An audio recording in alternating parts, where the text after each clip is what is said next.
To Yahweh Bashim Yahweh Shai Bashim Achakodash. Double honors to the apostles and the elders, great millstone and rule and teach well. Peace of salutation to the elect 144 first fruit.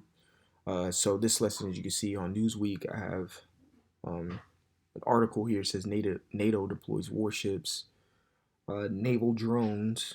As you know, I did a lesson like a month or so ago, just saying like the state of warfare has changed. It's no longer. I know we always use that one precept. You know, it's no longer going to be fought with confused noise, but fuel of fire. Loosely paraphrasing, y'all brothers know what I'm talking about. But in that other one, I did a lesson how warfare is changing, aka these drones. Um, this is a new thing. Drones have definitely overtaken the warfare game as of lately, and it's making it easier for, you know, certain infantry, ground troops to go in and clear places out using these drones. So they're using warships to send out drones. It says to the Baltic Sea aiming Russian menace. All right. So just reading a little bit of this, it says NATO Secretary General Mark Rutte announced on Tuesday a new mission dubbed Baltic Century.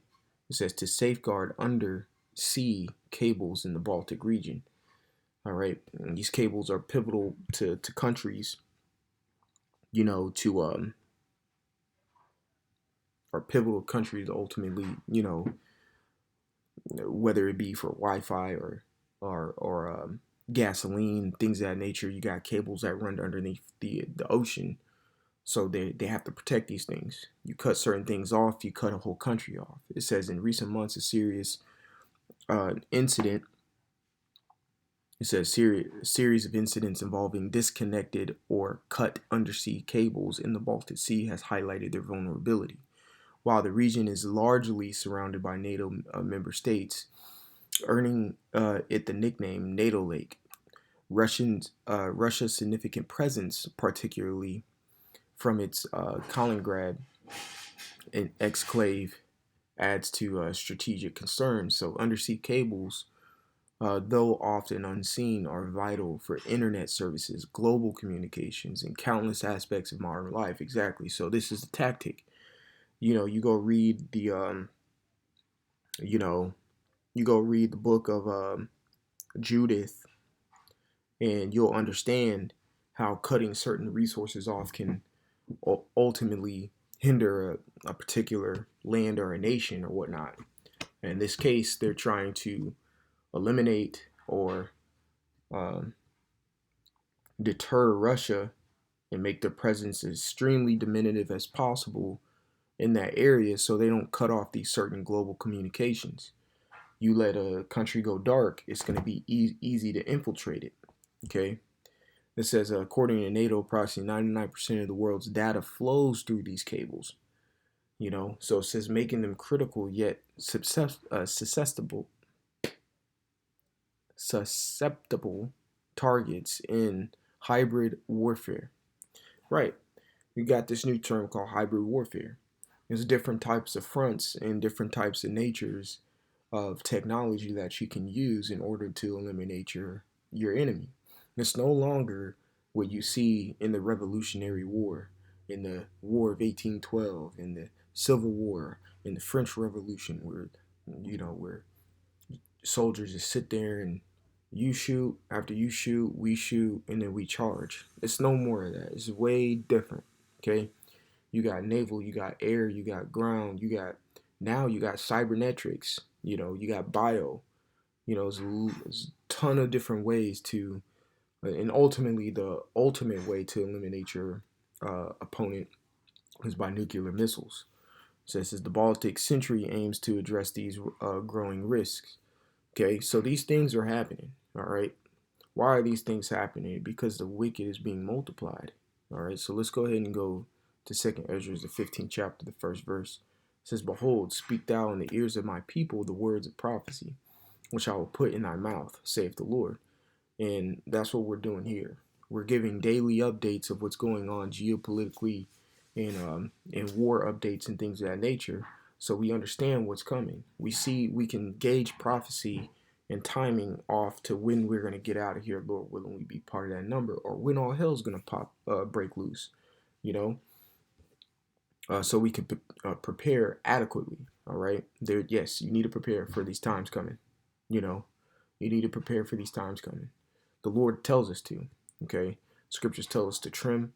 When you go into that word trim, it also means to prepare. All right. It says, verse 2, it says, and cause them to be written in paper, for they are faithful and true. These times that these prophets were writing about then are the times we're living in now, making it this very exciting time that we're living in right now. And we have to understand the time that we're in so we can know how to move in the times. It says, verse 3, fear not the imaginations against thee. Right. So even though I'm reading this in a sense of what's going on, all of this is playing due to everyone wanting the birthright of Israel. Okay, NATO is deploying warships and naval drones in the Baltic Sea. Aiming Russia has everything to do with Esau versus Jacob. They're trying to take over a particular plot of land. They're trying to take over the world. They're trying to become the ones who receive the birthright of Israel.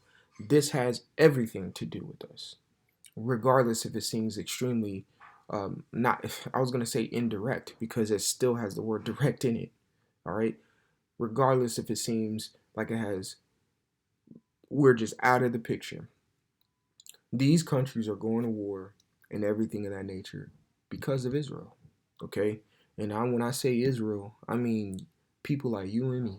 Okay. You so-called Negroes, Latinos, and Native Americans. Yes. The ones who got put into slavery. Yes. The ones who got eradicated and almost permanently extinct because of smallpox. Yes. The ones who um, lost all their land in Texas and all of California in the Mexican-American War. Yes, you people, this stuff right here is happening because we're still on the planet Earth. Therefore, we still carry the birthright that the Lord prescribed, because it is written, our birthright is written, and that he relinquished over to us and we obtained.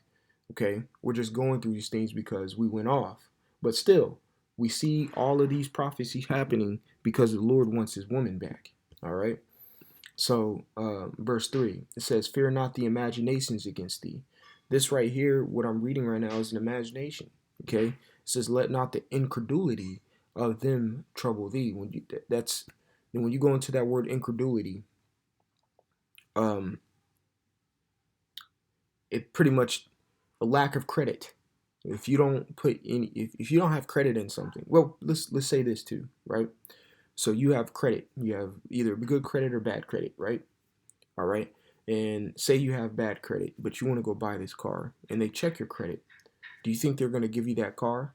Why are they not going to give you that car? Of course, because lack of credit. But now getting into the definition of incredulity, it says it pretty much means unwilling or unwilling to believe. All right. That's what incredulity is. All right. So don't let not the incredulity of them trouble thee. So don't let the ones who don't believe trouble you. Okay. And ultimately, on a big scale picture, they're doing this stuff because of lack of belief. If you had belief, there would be no war on the planet Earth. Matter of fact, to prove that,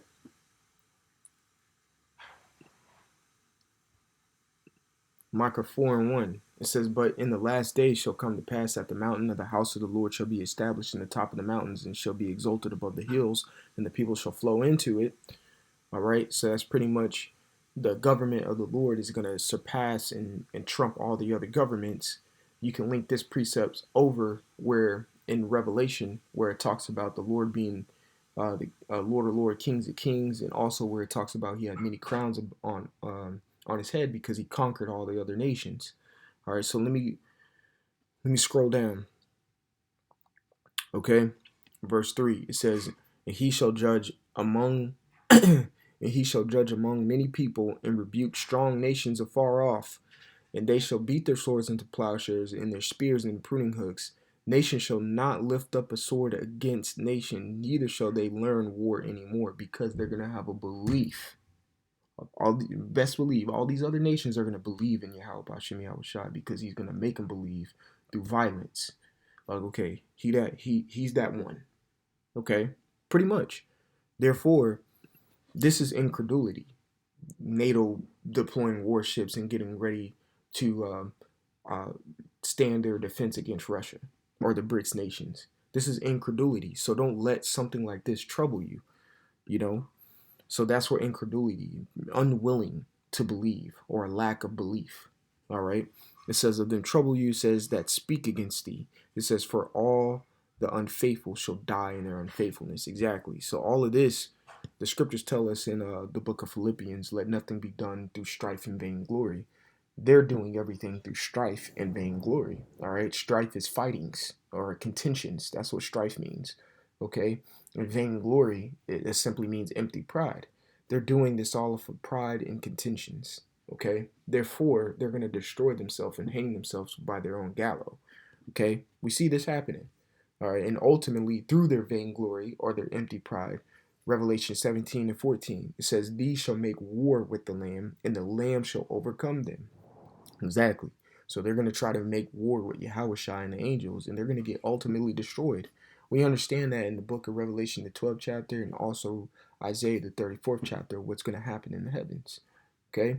They're going to be ultimately wiped out. We understand in 2nd Ezra, the 13th chapter as well, what's going to happen to these nations when they step to the Lord. They're going to get destroyed.